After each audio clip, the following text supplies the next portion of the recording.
si hlavu lámu, proč muži většinou neradi vidí dámu chladnou a nečinnou. Nedávno přišel ke mně sladký a líbý a do pravdy jen umím slovy.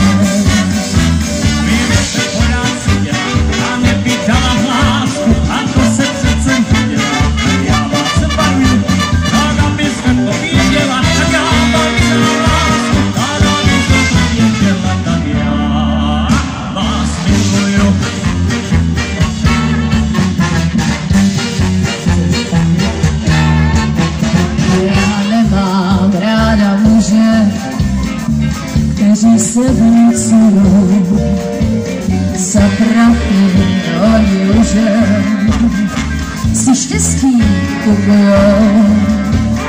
To nejsou muži pro mne, nejspíš získá si, který přijde skromně udělat a tiše prohlásí.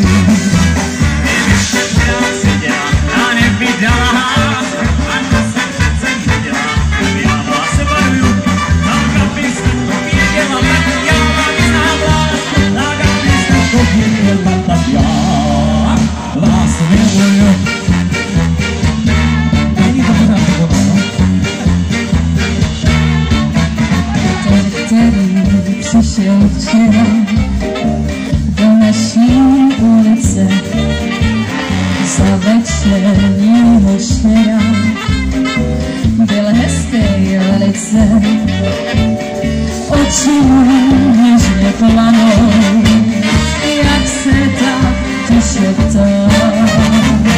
Když mu řeknu ano, tak tiše zašeptá.